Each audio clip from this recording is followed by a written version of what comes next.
السلام علیکم کلاس نحمدہم۔ آج ہم پڑھ رہے ہیں سورہ انفال کا درس اول اور جیم پڑھ رہے ہیں، اور سورہ انفال کی آیتیں ہیں یہ 20 سے 28 تک۔ اعوذ باللہ من الشیطان الرجیم۔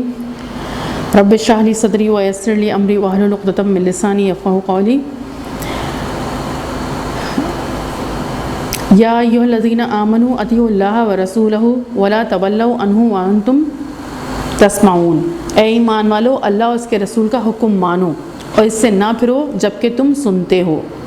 ولا تکونوا کالذین قالوا سمعنا وہم لا یسمعون، اور ان لوگوں کی طرح نہ ہو جاؤ جنہوں نے کہا ہم نے سنا حالانکہ وہ سنتے نہیں ہیں۔ یعنی قرآن جب سنایا جائے تو، اور قرآن جب پڑھا جائے اور جب قرآن سنایا جائے تو قرآن کو اس طرح سننا چاہیے کہ اس پر کیا کرنا ہے؟ عمل کرنا ہے۔ اے ایمان والو، اللہ اور اس کے رسول کا حکم مانو اور اس سے نہ پھرو جبکہ تم سنتے ہو، اور ان لوگوں کی طرح نہ ہو جاؤ جنہوں نے کہا ہم نے سنا حالانکہ وہ سنتے نہیں ہیں۔ یعنی سننا اصل میں ہے کیا؟ سننے کا مطلب یہ ہے، یا سمجھنے کا مطلب یہ ہے کہ اس پر عمل کیا جائے، اور اگر عمل کی نیت نہیں ہو اور بے دہانی میں سنا جا رہا ہے اور اس پر توجہ نہیں دی جا رہی ہے اور اس پر عمل کی نیت نہیں ہے تو وہ سننا نہیں کہلائے گا۔ اسی لیے اللہ تعالیٰ نے فرمایا ان لوگوں کی طرح نہ ہو جاؤ جنہوں نے کہا ہم نے سنا حالانکہ وہ سنتے نہیں ہیں۔ یعنی منافقین اور کافروں کی یہ پہچان ہے کہ وہ مطلب حیوانوں جیسا سنتے ہیں۔ انسانوں جیسا سننا کا مطلب کیا ہوتا ہے کہ جب بات سمجھ میں آ گئی ہے تو اب اس پہ کیا کرنا ہے؟ اللہ اور اس کے رسول کے حکم پر عمل کرنا ہے۔ ان شر الدواب عند اللہ الصم البکم الذین لا یعقلون، بے شک جانوروں سے بدترین اللہ کے نزدیک وہ ہیں جو بہرے گونگے ہیں، جو سمجھتے نہیں ہیں۔ اور ایسے لوگوں کو اللہ تعالیٰ نے فرمایا ہے وہ کیا ہیں؟ جانوروں سے بھی بدتر ہیں، کیونکہ جانوروں کو تو اللہ تعالیٰ نے پیدا ہی اس لیول پہ کیا ہے۔ جانوروں کے اندر عقل نہیں دی ہے اللہ تعالیٰ نے، سمجھ نہیں دی ہے اللہ تعالیٰ نے، بس وہ ان کا تو سننے کا ایک نتیجہ نکل جاتا ہے۔ جیسے اگر کوئی گاڑی آ رہی ہو اور سامنے کتا بلی ہو جانور ہو تو وہ ہارن دیتے ہیں تو کتا سائڈ میں ہو جاتا ہے، تو وہ سننے کا ایک نتیجہ نکل جاتا ہے، لیکن وہ مطلب انہوں نے سنا اور اس نے سنا اور وہ ہٹ گیا۔ لیکن انسانوں کا جیسا سننا جو ہے وہ اور چیز ہوتی ہے، وہ اس کے نتائج کو دیکھتے ہیں اور اس بات کو، حق بات کو قبول کرتے ہیں اور بری بات کو چھوڑتے ہیں اور اللہ اور اس کے رسول کی باتوں کو سمجھتے ہیں۔ تو وہ سننا ہی اور ہوتا ہے کہ جب سمجھ لیا تو اس پہ کیا کرنا ہے؟ عمل کرنا ہے۔ تو جانوروں جیسا نہ سنو بلکہ کیسا سنو؟ انسانوں جیسا سنو۔ اور اللہ تعالیٰ نے فرمایا کہ اب ایسے لوگ جو اللہ اس کے رسول کے حکم کو ماننے کو تیار نہیں ہے جبکہ ان کو قرآن سنایا جا رہا ہے، سمجھایا جا رہا ہے، اور وہ کہہ رہے ہیں کہ ہم نے سن لیا، اللہ تعالیٰ فرما رہے ہیں حالانکہ وہ سنتے سناتے کچھ نہیں ہیں۔ اور وہ کیسے ہیں؟ بے شک وہ جانوروں سے بھی بدترین ہیں، کیونکہ اللہ تعالیٰ نے انسانوں کو اشرف المخلوقات بنایا ہے۔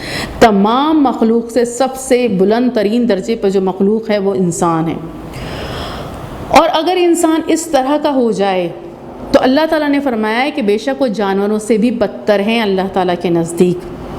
اور وہ کیسے ہیں؟ بہرے ہیں، گونگے ہیں، جو سمجھتے نہیں ہیں۔ بہرے ہیں یعنی حق بات ان کے اندر جاتی نہیں ہے، سچ بات اور حق بات ان کے اندر جاتی نہیں ہے تو وہ بہرے ہیں۔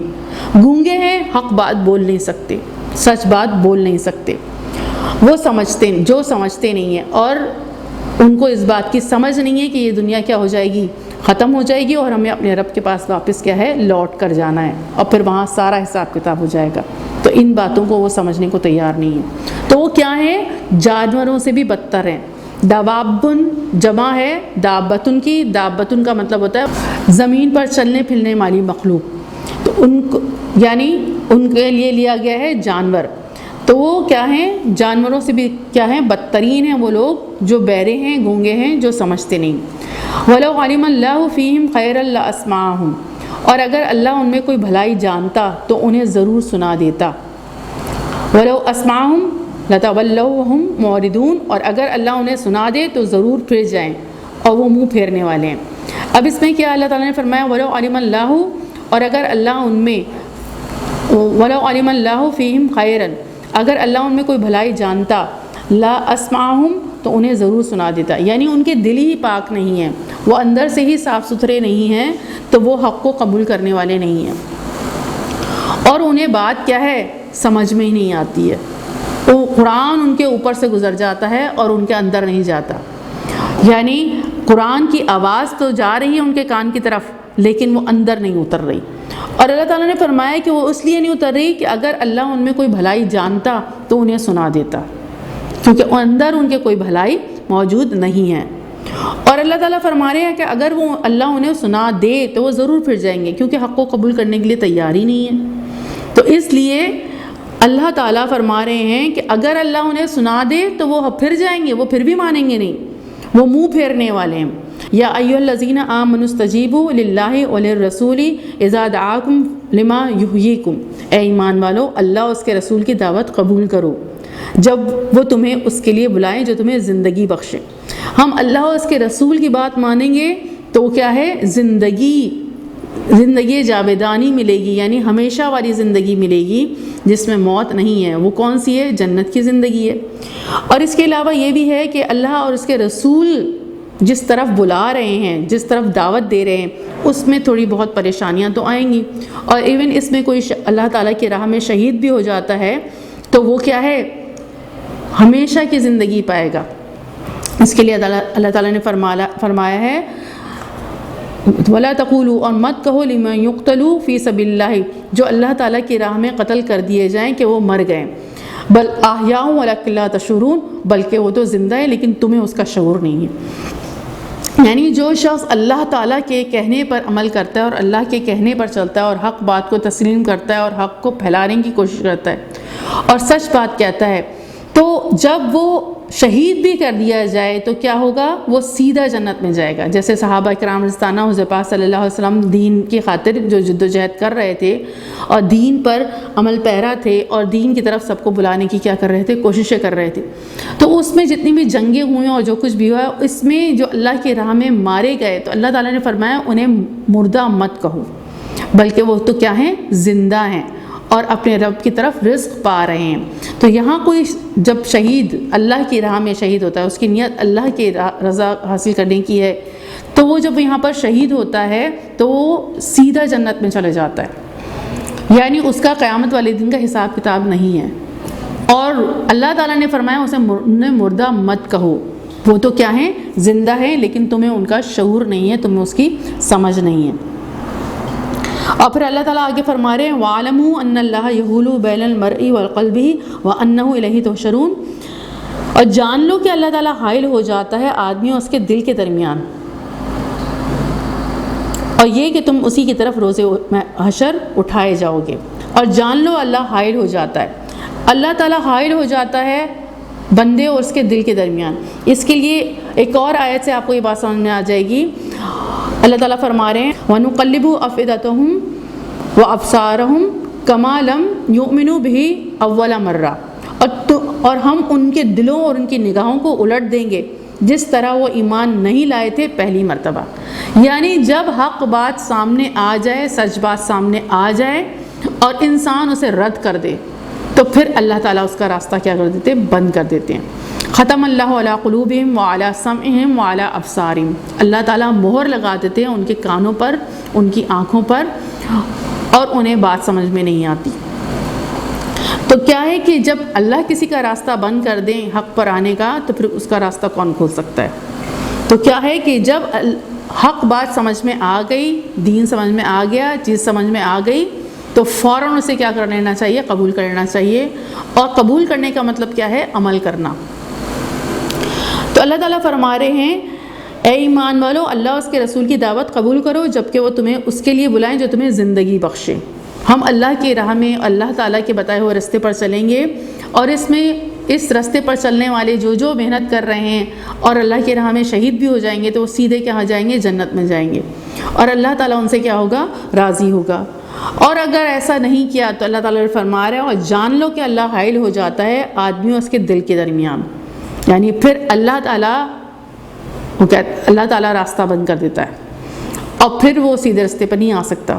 اور ایسا نہیں ہے کہ پھر اس کے بعد اس سے پوچھ نہیں ہوگی. آگے اللہ تعالیٰ نے فرمایا اور یہ کہ تم اسی کی طرف روش حشر اٹھائے جاؤ گے, پوچھ ضرور ہوگی کہ تم نے حق کو رد کیوں کیا تھا, کیوں حق کو قبول نہیں کیا تھا. آگے اللہ تعالیٰ فرما رہے ہیں واتقوا فتنة لا تصیبن الذین ظلموا منکم خاصہ, واتقوا فتنة لا تصیبن الذین ظلموا منکم خاصہ, اور اس فتنے سے ڈرو جو نہ پہنچے گا تم میں سے خاص طور پر ان لوگوں کو جنہوں نے ظلم کیا. اب یہ اللہ تعالیٰ کا ایک اور قانون ہے, قانون خداوندی ہے کہ اللہ تعالیٰ فرما رہے ہیں اور اس فتنے سے ڈرو جو نہ پہنچے گا تم میں سے خاص طور پر ان لوگوں کو جنہوں نے ظلم کیا. یعنی جب معاشرے میں کہیں گناہ سرزد ہو رہے ہوں اور برائیاں ہو رہی ہوں تو جب پکڑ آتی ہے تو سب پر آتی ہے.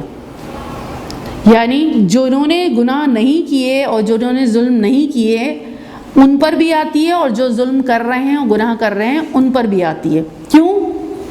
اس لیے کہ اللہ تعالیٰ نے عمل بالمعروف اور نہی عن المنکر کو فرض قرار دیا ہے.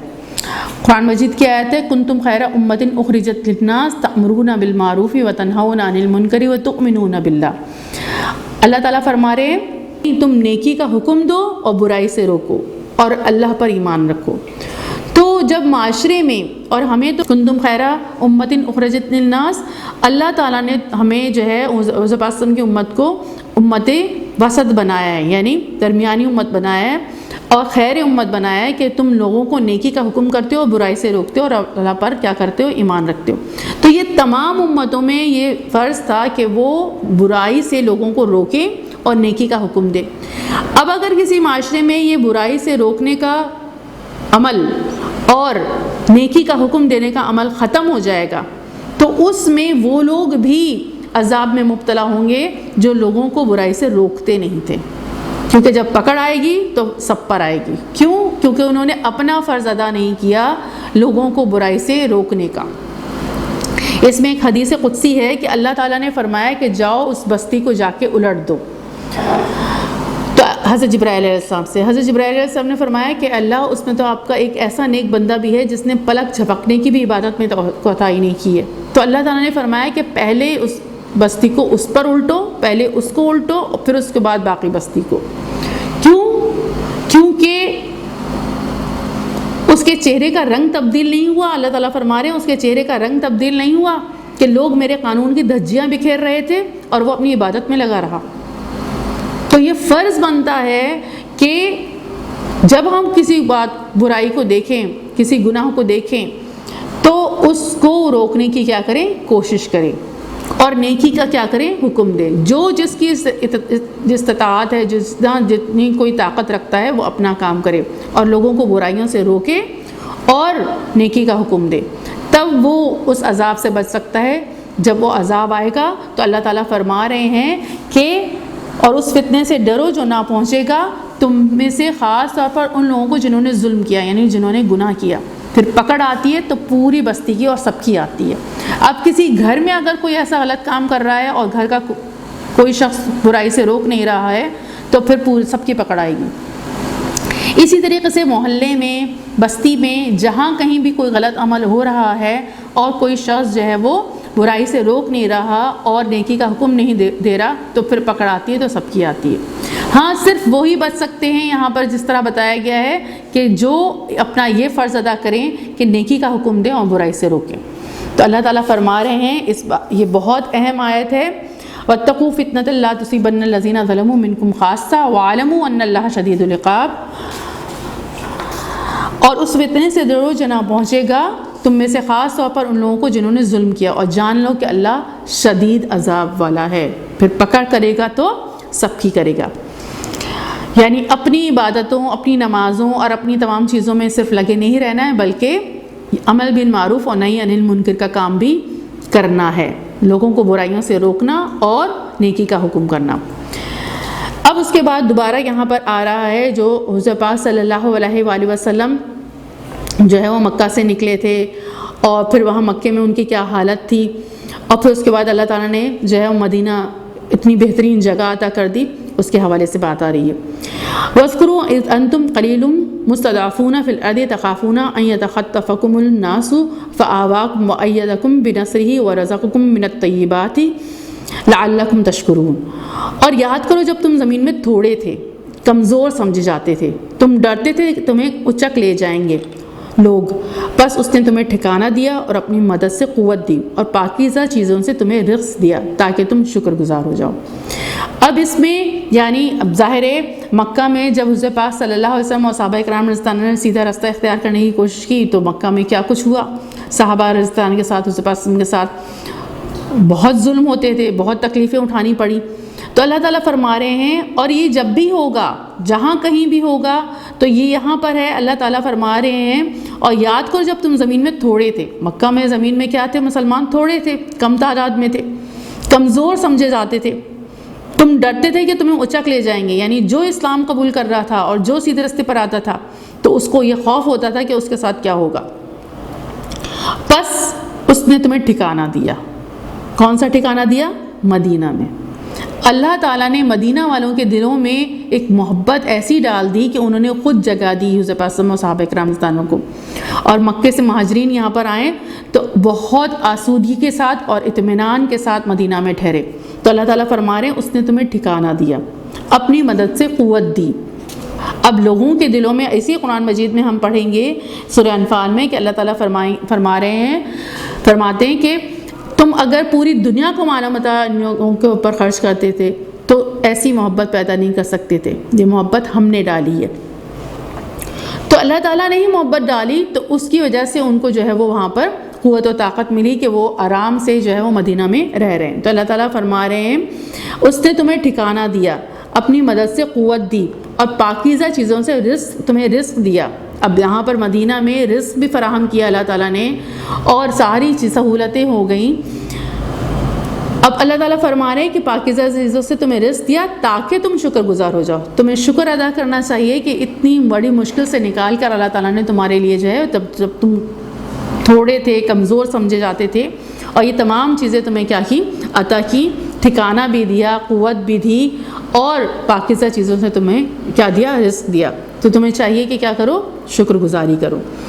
جو اللہ کی راہ میں نکلتے ہیں اور اللہ کی راہ اختیار کرتے ہیں اور اللہ تعالیٰ کی طرف بڑھنے کی کوشش کرتے ہیں تو کچھ مشکلات کے بعد اللہ تعالیٰ ان کے لیے کیا کر دیتے ہیں؟ آسانیاں پیدا کر دیتے ہیں. آگے اللہ تعالیٰ فرما رہے ہیں یا ایھا الذین آمنوا لا تخونوا اللہ والرسول وتخونوا اماناتکم وانتم تعلمون.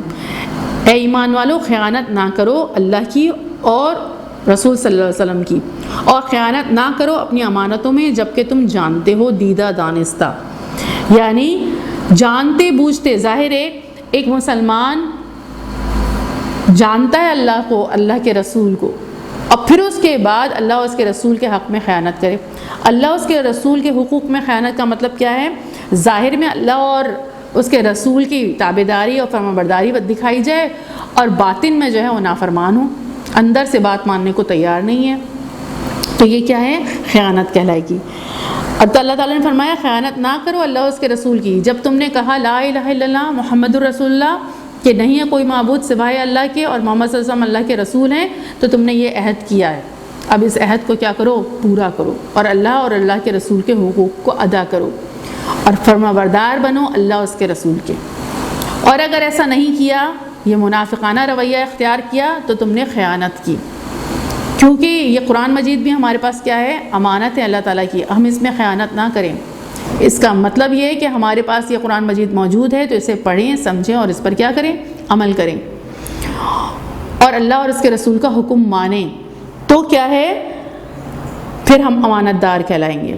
اور اگر ایسا نہ کیا تو اللہ تعالیٰ فرما رہے ہیں خیانت نہ کرو اللہ کی اور اس کے رسول کی، کہ اللہ اور اس کے رسول کی بات ماننے کو تیار نہیں، نافرمانی کر رہے ہیں. ظاہر میں کیا ہے؟ مسلمان ہیں، کہہ رہے ہیں مسلمان ہیں. کیونکہ مدینہ میں جب مسلمان یہاں پر آ گئے تھے اور یہ سب کچھ ہو رہا تھا تو اب ایک طبقہ ایسا بھی پیدا ہو گیا تھا کہ جو وہ کہہ رہے تھے کہ ہم مسلمان ہیں لیکن اللہ اور اس کے رسول کی بات کو ماننے کو تیار نہیں ہو رہے تھے. تو اس میں انہوں نے کہا کہ یہ خیانت ہے اللہ تعالیٰ کی اور اللہ کے رسول کے حق میں حقوق ادا نہ کرنا، اور اللہ اور اس کے رسول کا حق یہ ہے کہ ان کی بات مانی جائے. اور ظاہر میں جیسے فرمانبرداری دکھانے کی کوشش کی جا رہی ہے، ویسی باطن میں بھی اصل میں فرمانبردار ہوں، اور جو حکم اللہ تعالیٰ اور اللہ کے رسول کا اسے کیا کریں، مانیں۔ منافقت اور منافقانہ رویہ اختیار کرنے سے اللہ تعالیٰ نے کیا کیا، منع کیا ہے، اور اس میں کیا کہا ہے کہ اگر جو یہ راستہ اختیار کرے گا تو وہ کیا ہے، خائن ہے، خیانت دار ہے، خائن ہے۔ اور پھر اس کے بعد اللہ تعالیٰ نے فرمایا اور اپنی امانتوں میں جبکہ تم جانتے ہو دانستہ خیانت نہ کرو۔ اپنی امانتوں کا مطلب کیا ہے کہ اچھا، ایک امانت تو یہ ہو گئی کہ اللہ اور اس کے رسول کا حکم مانیں، منافقانہ رویہ اختیار نہ کریں، یعنی ظاہر میں بھی اللہ اور اس کے رسول کے حکم ماننے والے ہوں، اور باطن میں بھی، یعنی اپنے دل میں بھی اللہ اور اس کے رسول کے حکم ماننے کو کیا ہوں، تیار ہوں، صرف دکھاوا نہ ہو۔ دوسری بات کیا ہے کہ اس میں اللہ اور اس کے رسول کی خیانت میں دوسری بات یہ ہے کہ فرائض میں سے کسی فرض کو ترک کرنا اور نواہی میں سے کسی کام کا ارتکاب کرنا، یعنی فرائض تو آپ کو پتہ ہے، جو اللہ اس کی طرف سے فرض ہو گیا اسے کرنا ہمارے لیے کیا ہے، ضروری ہے۔ نمازیں بھی فرض ہیں، روزے بھی فرض ہیں، اور ہمارے جتنے بھی ارکان اسلام ہیں وہ کیا ہیں، فرض ہیں، زکوٰۃ، حج، یہ تمام چیزیں۔ اس کے علاوہ بھی حقوق اللہ اور حقوق العباد میں جو چیزیں فرائض بنتی ہیں وہ اس کو ادا کرنے کے لیے ہم کیا ہوں، تیار ہوں، جو اللہ اس کے رسول نے کہا ہے۔ اور نواہی کا مطلب ہوتا ہے کوئی ناجائز کام کرنا، یعنی ناجائز کام سے بھی ہمیں کیا کرنا چاہیے، رکنا چاہیے۔ تو تمام فرائض کو ادا کرنا اور نواہی کا ارتکاب نہ کرے، اور اگر فرائض کی میں کوتاہی ہوگی، فرائض کو ترک کیا جائے گا اور نواہی کا ارتکاب کیا جائے گا تو بھی وہ کیا کہلائے گا، خائن کہلائے گا، خیانت کرنے والا کہلائے گا۔ پھر اللہ تعالیٰ فرما رہے اپنی امانتوں میں جبکہ تم جانتے ہو اس میں بھی خیانت نہ کرو۔ اپنی امانتوں کا مطلب ہوتا ہے کہ ایک شخص نے کسی کے پاس اپنی چیز رکھوائی ہے تو اس میں خیانت نہ کریں، یعنی جیسے رکھوائی گئی ہے ویسے ہی اسے کیا کریں، واپس کریں، اور اس میں کوئی کمی پیشی نہیں ہونی چاہیے، جو جس کا حق بنتا ہے، جو جس کی چیز ہے اس کو ویسے ہی واپس ملنی چاہیے۔ اب ادھار لے لیتے ہیں یا کسی سے کوئی چیز جو ہے وہ وقتی طور پر کام کے لیے لے لی ہے تو اس کو وقت پر لوٹائیں اور بالکل اسی انداز سے لوٹائیں جیسے وہ تھی، تو یہ بھی کیا ہے، امانت کہلائے گی۔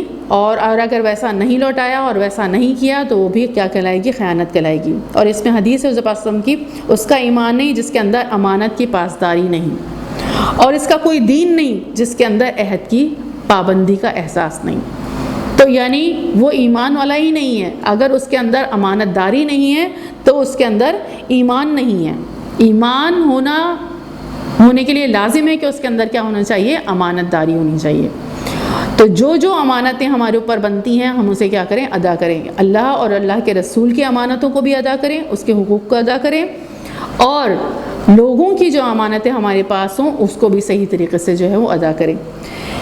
اب ہے وَاعْلَمُوا أَنَّمَا أَمْوَالُكُمْ وَأَوْلَادُكُمْ فِتْنَةٌ وَأَنَّ اللَّهَ عِندَهُ أَجْرٌ عَظِيمٌ، اور جان لو کہ در حقیقت تمہارے مال اور تمہاری اولاد بڑی آزمائش ہیں، اور یہ کہ اللہ کے پاس بڑا اجر ہے۔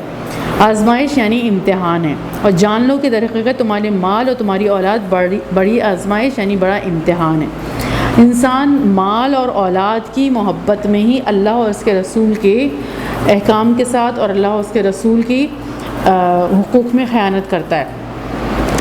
اگر ان کی محبت، مال اور اولاد کی محبت کو پس پش ڈال کر اللہ اور اس کے رسول کی اطاعت اختیار کرتا ہے اور ان کے حقوق ادا کرنے کی کوشش کرتا ہے تو وہ کامیاب قرار پائے گا، اور اس کو آخرت میں اجر عظیم عطا ہوگا، دنیا میں بھی کامیابی ملے گی اور آخرت میں بھی کامیابی ملے گی۔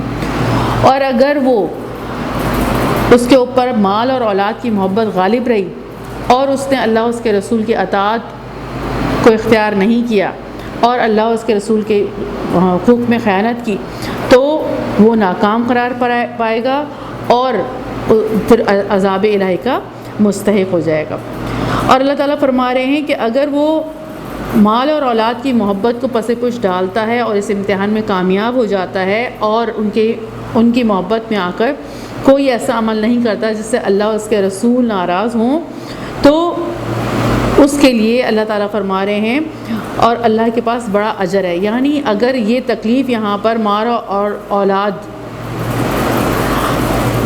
کے امتحان دینے میں ظاہر ہے انسان کو تکلیف تو اٹھانی پڑے گی، اور وہ اس کو برداشت کر لیتا ہے اور ان کی محبت میں آ کر اللہ اور اس کے رسول کے احکامات کو نہیں توڑتا اور اللہ اور اس کے رسول کے حقوق کو ادا کرنے کی کیا کرتا ہے، کوشش کرتا ہے، حلال سے کما رہا ہے، حلال سے جو ہے وہ کھلا رہا ہے، پلا رہا ہے، اب جتنا بھی ہے، تھوڑا بہت ہے، جتنا بھی ہے، لیکن وہ سیدھا راستہ اختیار کرنے کی کوشش کر رہا ہے اور بچوں کو نیک راستے پر چلانے کی کیا ہے، کوشش کر رہا ہے، اور مال اور اولاد کی محبت اس کے اوپر حاوی نہیں آئی ہے، تو اللہ تعالیٰ فرما رہے ہیں کہ اللہ کے پاس بڑا اجر ہے، یعنی اجر عظیم ہے، اللہ تعالیٰ اسے بہت بہترین اجر اس کا جو ہے وہ عطا کریں گے۔ یہ تھا آپ کا درس سورہ انفال کا درس، اور آیات 20 سے 28 تک تھیں۔ اب اس میں ہم جو ہے وہ کچھ آنسرز دیکھ لیتے ہیں اس کے، اور پھر ہم جو ہے وہ اس کے کثیر الانتخابی بھی دیکھ لیں گے، اور پھر اس میں جو قرآنی عبارت کا ترجمہ ہے وہ دیکھیں گے۔ پہلا سوال ہے آپ کا مختصر سوالات میں، شر الدواب سے کیا مراد ہے؟ دوابن جمع ہے دابتن کی، جو بھی زمین پر چلنے پھرنے والی چیز ہے دابتن ہے، مراد مخلوقات ہے۔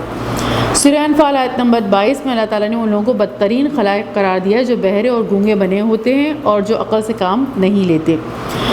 پھر آیت نمبر 23 میں اللہ تعالیٰ کا ارشاد ہے، اللہ ان میں کوئی بھلائی دیکھتا تو انہیں سننے کی توفیق دے دیتا، لیکن اس سے قبل بھلائی کے بغیر اگر ان کو سنواتا تو وہ منہ پھیر لیتے، یعنی ان کے اندر بھلائی نہیں ہے، نیکی اختیار کرنا نہیں ہے، ان کے دل ٹیڑھے ہو گئے ہیں، ان کے دل جو ہے وہ سخت ہو گئے ہیں اور اللہ اس کے رسول کو بات ماننے کو تیار نہیں ہے، ان کے دل اچھے نہیں ہیں، اور اگر ان خراب دلوں کے ساتھ اللہ ان کو سنواتے تو وہ منہ پھیر لیتے۔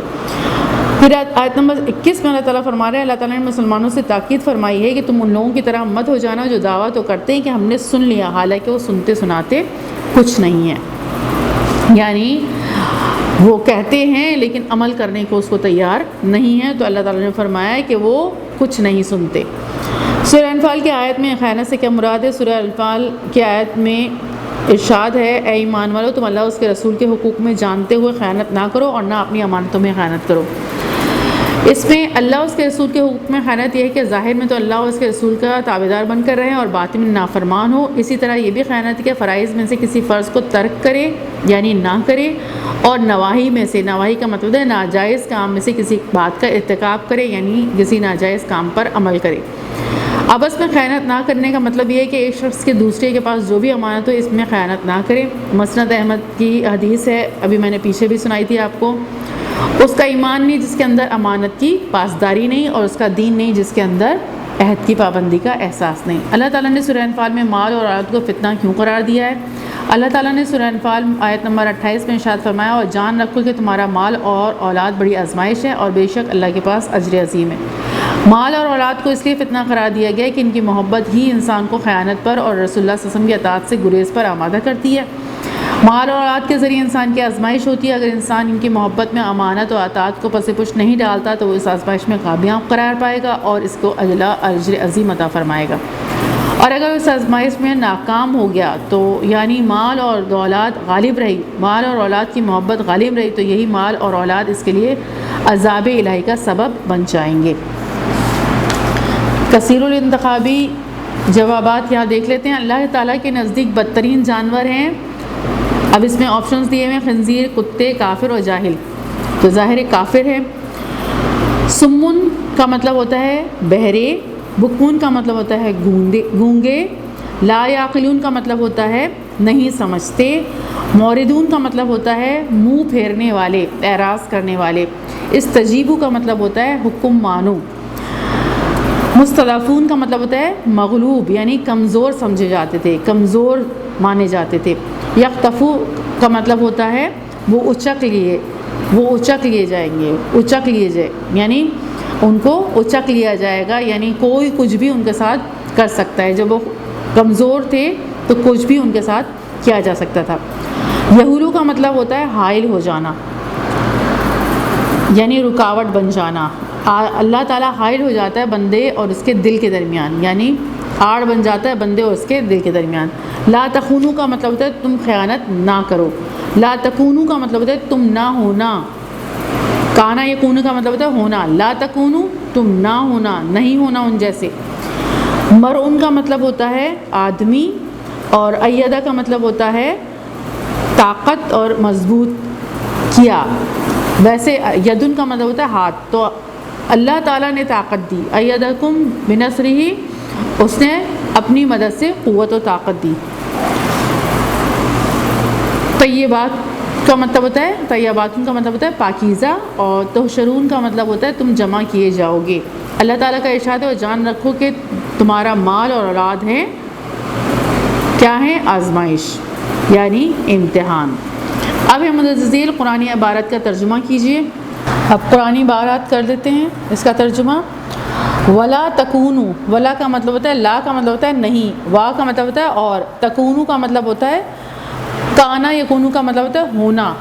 ولا تکونو، تم نہ ہونا، کالذین، ان لوگوں جیسے، کا مطلب ہوتا ہے جیسے، الذین لوگ، ان لوگوں جیسے، قالو جنہوں نے کہا، سمعنا ہم نے سنا، وہم لا یسمعون، وہم کا مطلب ہوتا ہے وہ، اور وہ لا یسمعون سنتے نہیں ہیں۔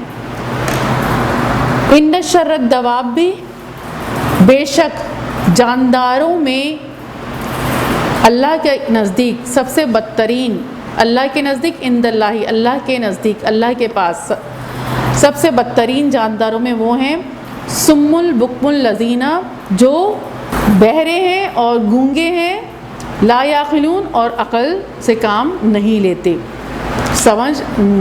سمجھتے نہیں ہیں۔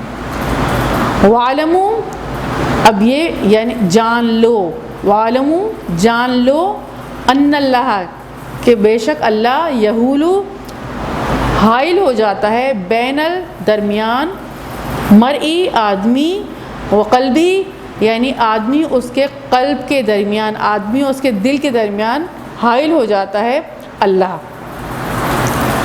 واتقوا، واتقوا کا مطلب ہوتا ہے اور ڈرو۔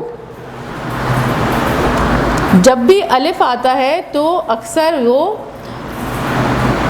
حکم کے میننگ میں آتا ہے۔ یہاں پر الف جو آ رہا ہے، یہ والا الف جو ہے، یہ والا الف جو ہے وہ حکم کے لیے استعمال ہوتا ہے۔ واتقوا، اور ڈرو، فتنہ، اس فتنے سے، لا تصیبن الذین ظلموا، جو نہیں پہنچے گا خاص طور پر ان لوگوں کو جنہوں نے ظلم کیا، منکم تم میں سے، خاصہ، خاصہ یعنی خاص طور پر وہ فتنہ صرف انہی لوگوں کو نہیں پہنچے گا جنہوں نے تم میں سے ظلم کیا ہے، یعنی گناہ کیا ہے۔ وَاعْلَمُوا، اور جان لو، انما اموالکم و اولادکم فتنہ، بے شک تمہارے اموالکم تمہارے مال، و اولادکم اور تمہاری اولاد، فتنہ یعنی فتنہ ہے، امتحان ہے۔ وَأَنَّ اللَّهَ، اور بے شک اللہ، عندہ اللہ تعالیٰ کے پاس، بے شک اللہ کے پاس، اجر عظیم بہت بڑا اجر ہے۔ یہ ہو گیا آپ کا ترجمہ بھی۔ اب آپ کا درس اول جیم پورا مکمل طور پر ترجمے کے ساتھ کمپلیٹ ہو گیا ہے۔ اب آپ اس کی تیاری جو ہے وہ میں آپ کو دے دیں گی ٹیسٹ کے لیے، وہ کر لیجئے گا۔ السلام علیکم ورحمۃ اللہ وبرکاتہ۔